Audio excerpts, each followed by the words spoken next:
Eh bien, bonjour à tous. Aujourd'hui, un petit tuto mécanique pour savoir comment changer les plaquettes de frein sur une 850 TDM.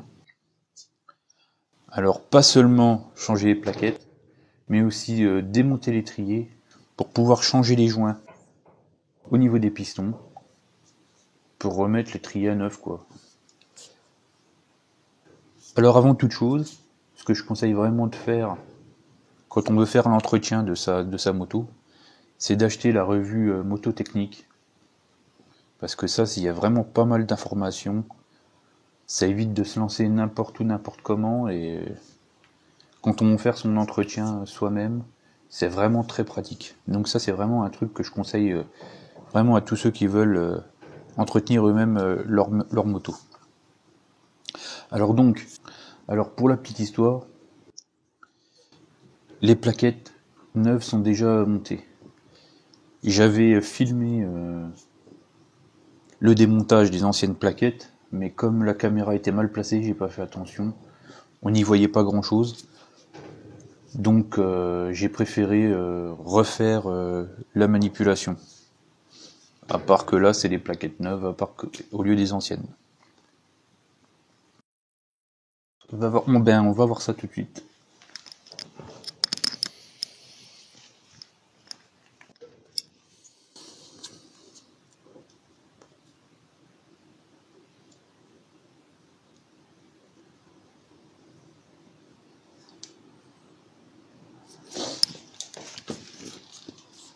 Donc, c'est parti. On va déjà commencer par enlever le cache-poussière.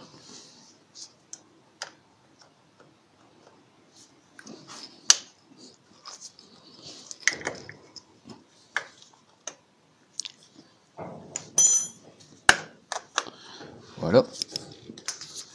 Alors je vais vous montrer un petit peu ce qui se cache en dessous.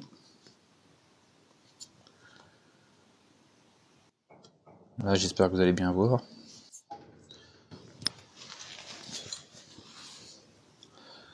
Alors ici, vous avez vos deux plaquettes. Ici se trouve la plaque d'appui des plaquettes. Cette pièce-là et celle-ci, ce sont des axes qui maintiennent les plaquettes en place. Et ces axes, pour éviter de bouger, sont retenus par des goupilles qui sont... Bah là, vous allez pas voir ça.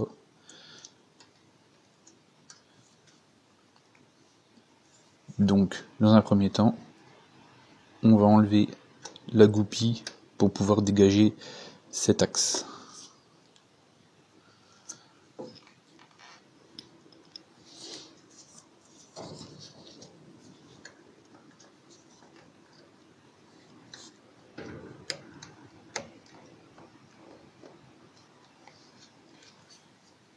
Voilà, la première goupille.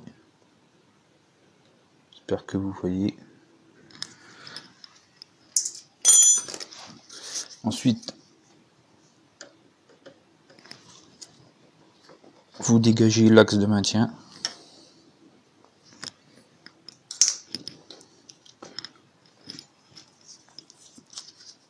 Là maintenant, on peut retirer la plaque d'appui.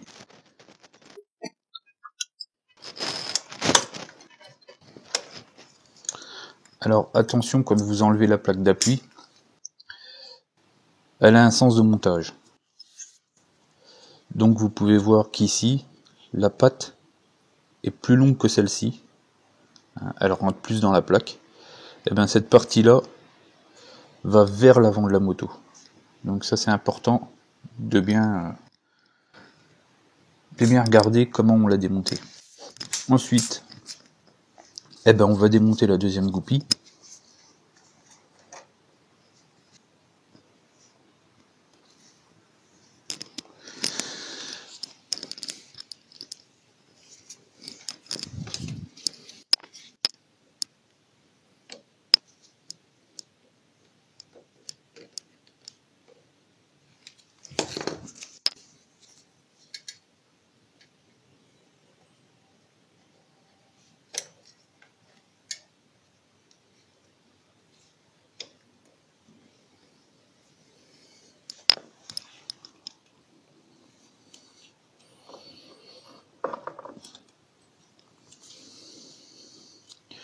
Voilà la deuxième goupille.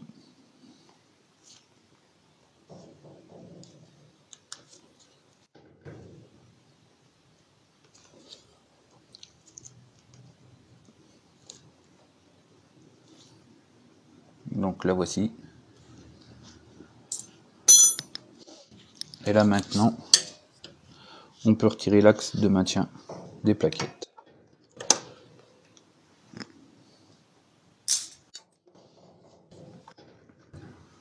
Ensuite, il suffit simplement de retirer les plaquettes par le haut. Donc là, évidemment, c'est les plaquettes neuves. Alors par contre, sur vos anciennes plaquettes, il ne faut pas oublier de récupérer les plaques anti-bruit. Alors c'est pareil, là je sais pas si vous voyez bien, elles ont une flèche. Donc une fois qu'elle est montée, vous devez placer la plaquette dans le sens de la flèche, donc vers l'avant de la moto. Donc pour cette plaquette là, on voit bien que le sens est comme ça. Ensuite, pour remonter vos nouvelles plaquettes, il suffit dans un premier temps d'aller ouvrir votre bocal de liquide de frein et de venir ensuite repousser les pistons. Alors vous les repoussez à fond parce que vos nouvelles plaquettes sont bien plus épaisses, bien évidemment.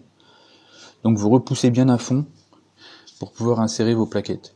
Alors par contre, vérifiez aussi votre niveau dans le bocal, car si vous avez trop de liquide de frein, en repoussant les pistons, ça va faire remonter le liquide dans le bocal. Donc si jamais vous êtes déjà à ras-bord, si vous repoussez en plus les pistons, là ça va dégueuler, et puis on sait que le liquide de frein est vachement corrosif.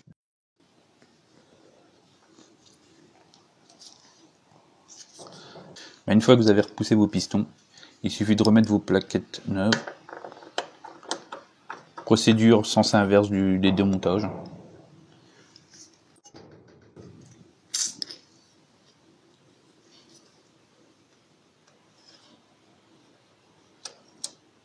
Là.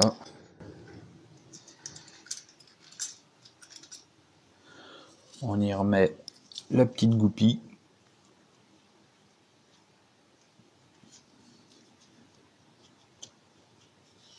Alors, par contre, il faut savoir bien choper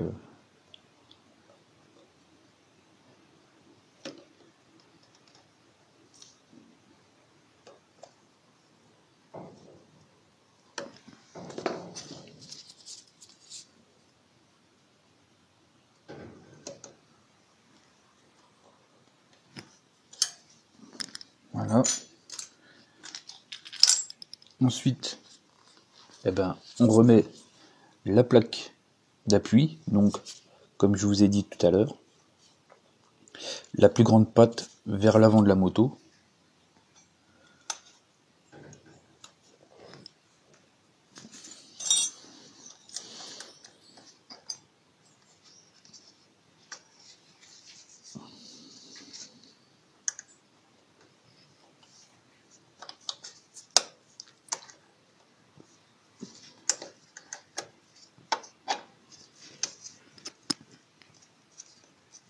Voilà, elle est bien engagée. On remet le deuxième axe.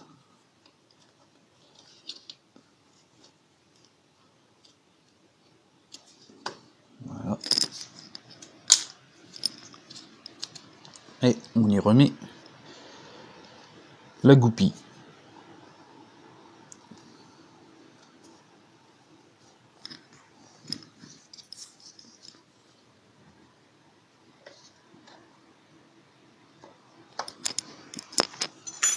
Et voilà, vos plaquettes sont montées. Il ne reste plus qu'à remettre le cache-poussière en place.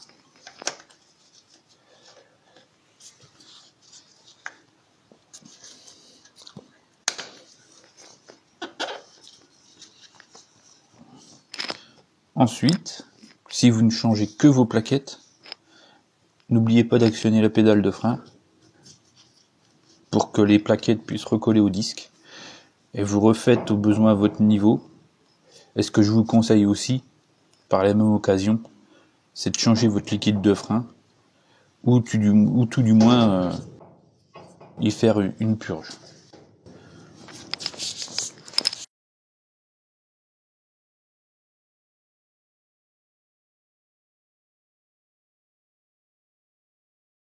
Bah donc comme ça, bah, j'en profite pour tout nettoyer, à virer aussi les joints intérieurs que j'ai déjà enlevés. Tant qu'à faire, les vis de purge aussi, je vais les changer. Parce que vu l'état, elles ont déjà été dévissées plusieurs fois, les têtes sont un peu abîmées. Comme on peut voir, les têtes sont un peu abîmées. Donc je préfère les changer aussi. Bah donc maintenant on va procéder au nettoyage. Hein, on va enlever un petit peu toute la merde qui se trouve là-dedans. Et puis comme ça remettra tout à zéro. Hein. Tout sera bien nickel.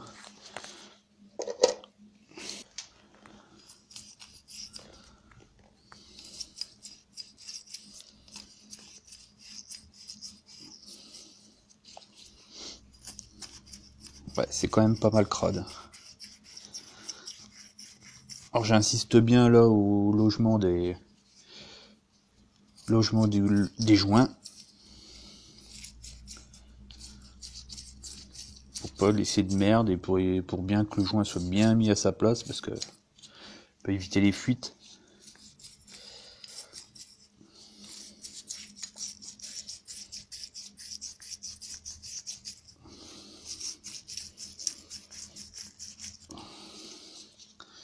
Ouais, ça nettoie pas mal, hein, ça nettoie pas mal.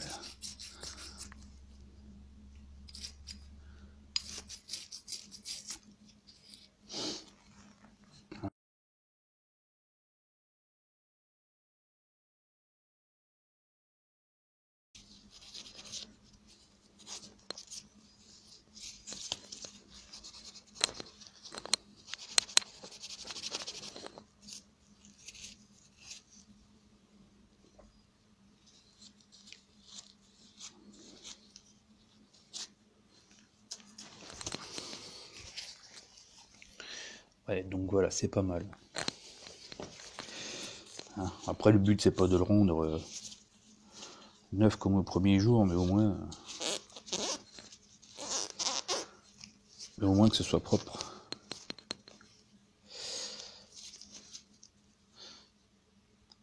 Puis en dernier lieu, un bon coup de soufflette.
Donc voilà pour celui-là, c'est tout bon.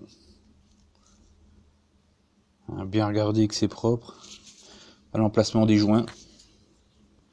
Donc je sais pas si vous allez bien voir.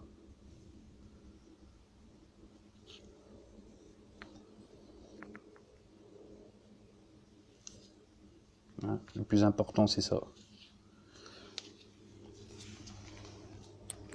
Le piston ensuite.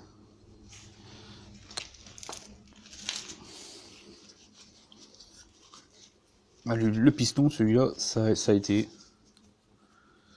Encore des petites marques. On voit bien qu'il y a des petites marques quand même, mais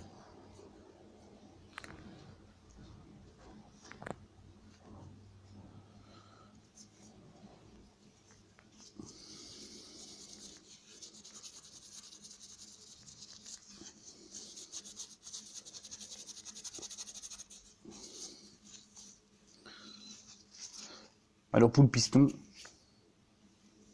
il faut absolument pas qu'il y ait de rayures ni de bavure ou quoi que ce soit, parce que là vous allez abîmer vos joints, et puis là ça va fuir à tous les coups. Donc moi ce que j'utilise, et ça va super bien, c'est de la paille de fer 000. Ça raye pas, ça enlève bien la crasse.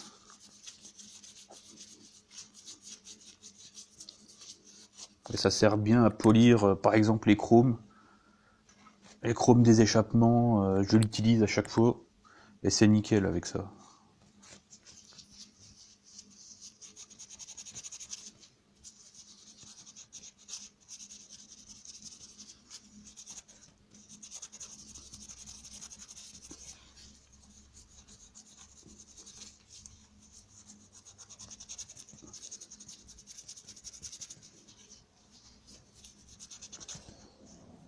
Alors sinon vous avez aussi la possibilité d'utiliser du papier de verre très fin, hein. Genre du 600 à l'eau. Là pareil vous l'imbibez avec du liquide de frein.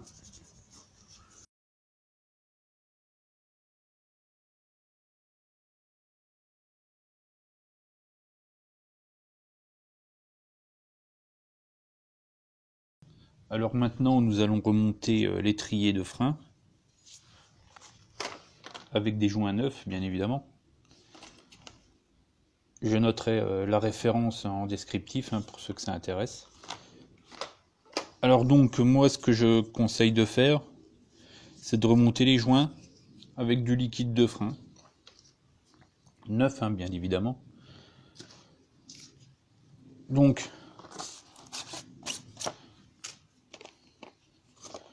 on va imbiber un petit peu l'emplacement des joints.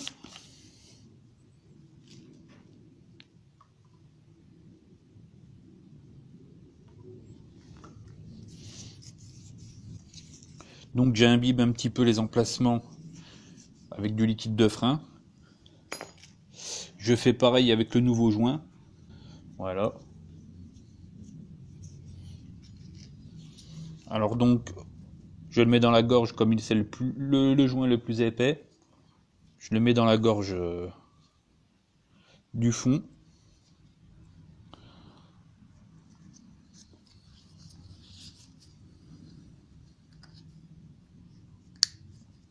Voilà. Là, on peut voir qu'il est bien mis en place.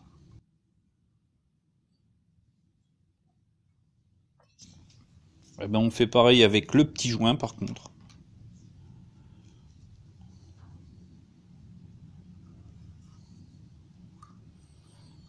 Voilà.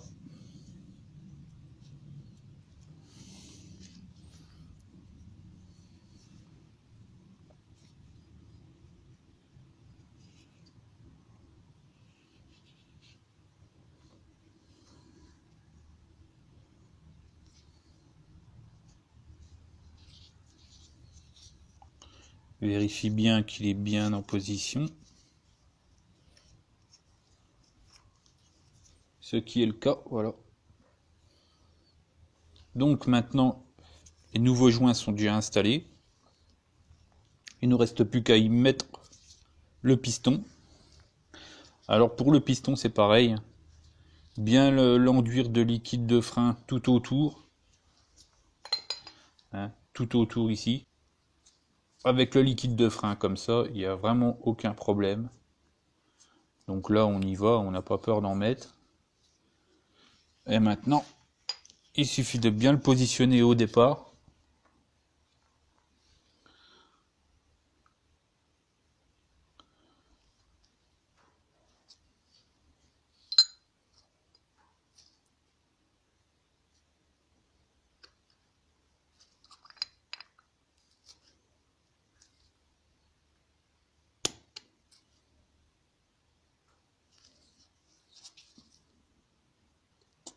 Et voilà.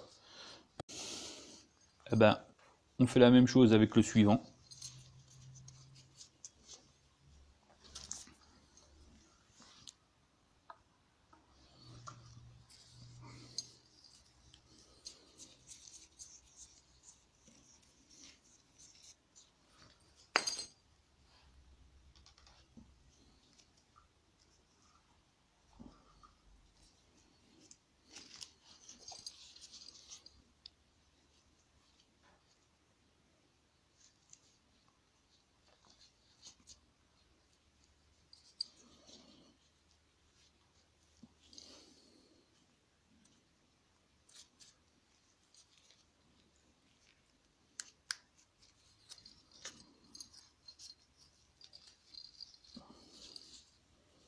Voilà, il est bien à sa place aussi.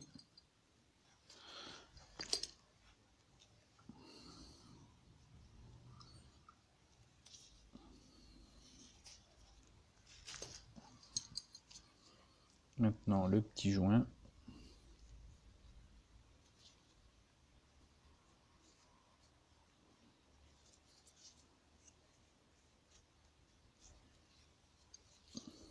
Je vérifie que c'est toujours bien en place.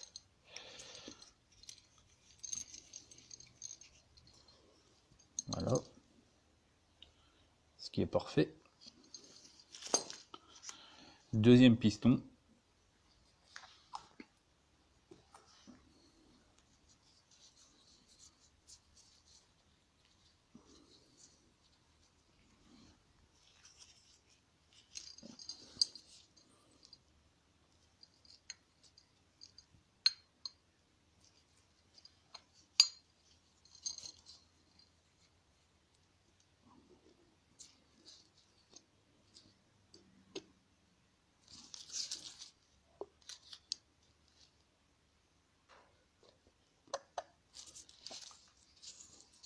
Et voilà, le deuxième piston est bien engagé.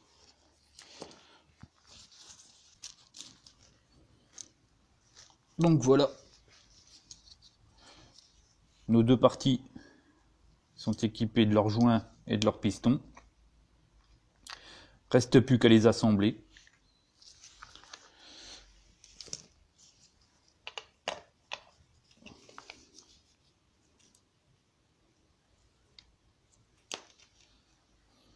Avec les grandes vis.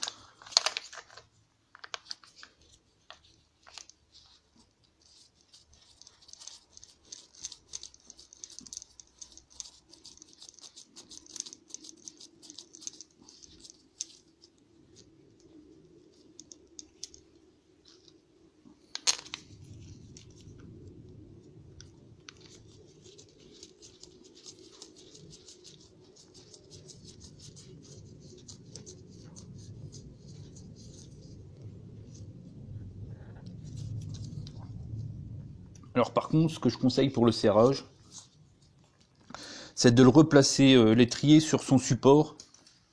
Je vais vous montrer. Alors sur son support, c'est de le positionner sur son support pour pouvoir ensuite resserrer les écrous correctement.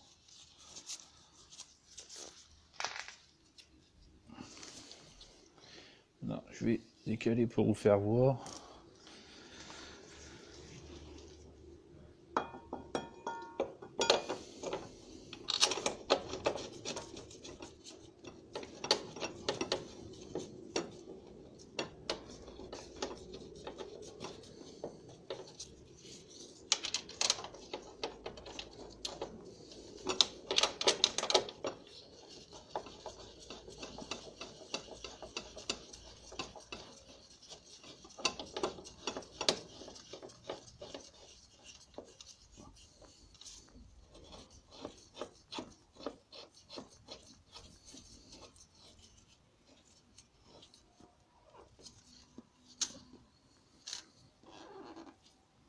Voilà. Alors l'étrier mis en place, comme vous pouvez le voir. Hein, c'est pas la peine de serrer à la clé, hein, vous serrez à la main. Et maintenant le plus chiant, parce que les vis se trouvent derrière, c'est de resserrer ces deux vis là. Au moins vous pouvez, une fois positionné dans son étrier, dans son emplacement, sur son support, vous risquez pas de l'abîmer, parce que sinon on aurait tendance à vouloir aller le serrer sur un étau, et puis là vous risquerez d'abîmer votre étrier.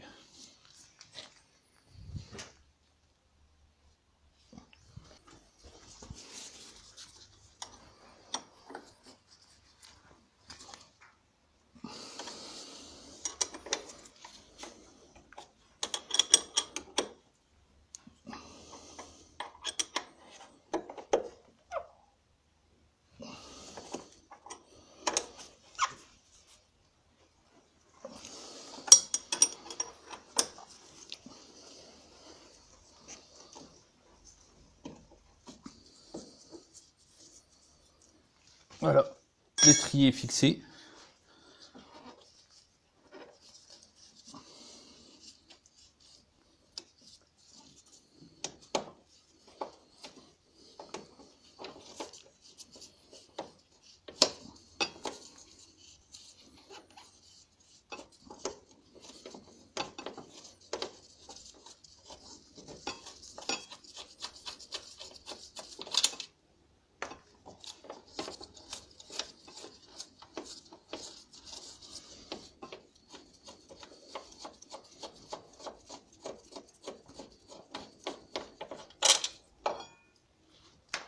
Et voilà, donc vous pouvez voir que là notre étrier maintenant est fixé avec ses pistons. Et aussi, j'en profite aussi pour changer les vis de purge, parce qu'à force d'être serré, desserré, c'était dans un drôle d'état.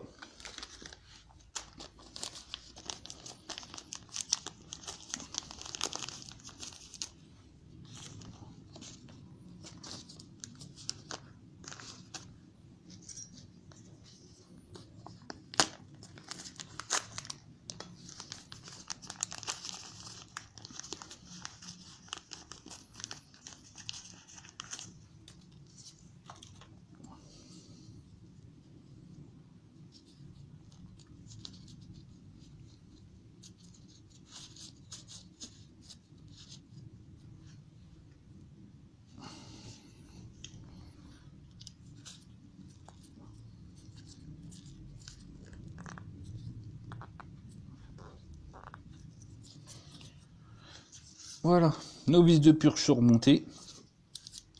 Alors maintenant, il va falloir refixer la durite de frein.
Donc, maintenant que la durite de frein est refixée à l'étrier, on peut refixer l'étrier à son support.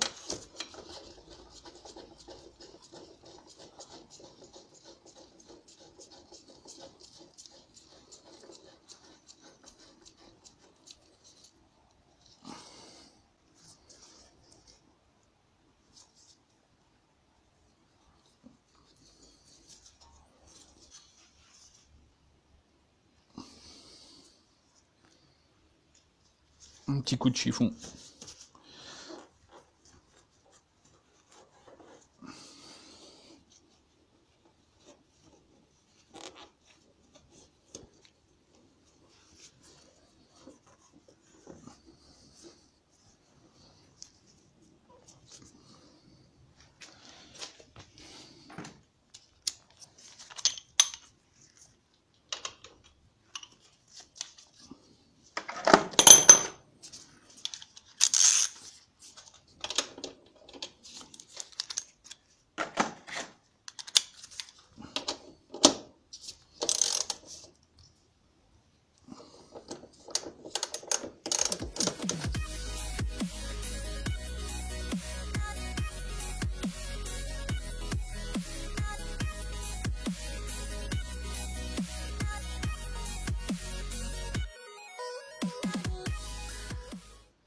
Et ensuite, on attaque la purge. Alors pour ça, je vous conseille un tuyau transparent d'aquarium, ça se trouve facilement.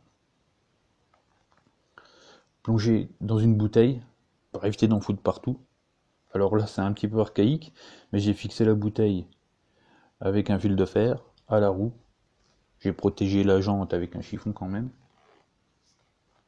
Comme ça, au fur et à mesure, le liquide pourra s'écouler dans la bouteille. Donc, on commence par la vis de purge qui se trouve vers la droite, au niveau du flexible de frein. Ensuite, on attaquera celle de derrière. Alors j'utilise la méthode classique, c'est-à-dire je vais pomper plusieurs fois sur la pédale de frein, tout en restant appuyé sur la pédale de frein. Je vais ouvrir ma vis de purge pour que le liquide et l'air puissent s'échapper. Et bien avant de relâcher ma pédale de frein, bien penser à fermer votre vis de purge.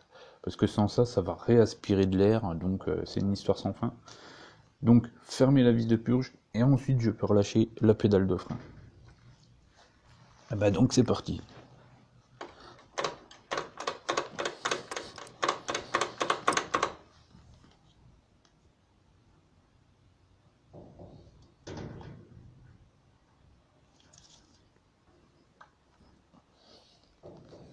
Là je peux relâcher. Je repompe.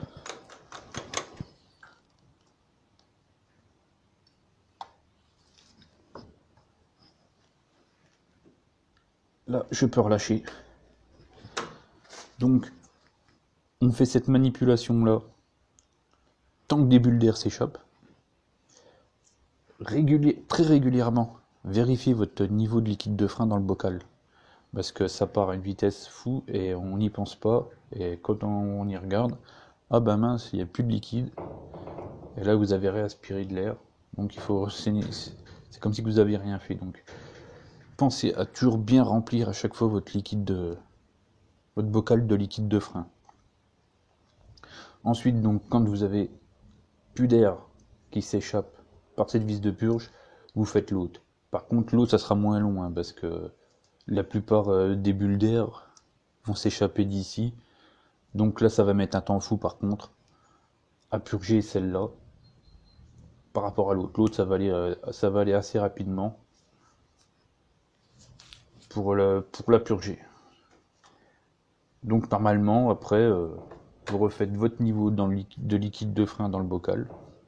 Et après, vous allez voir, hein, en appuyant plusieurs fois, vous avez la pédale qui va durcir. Et voilà, votre purge sera faite.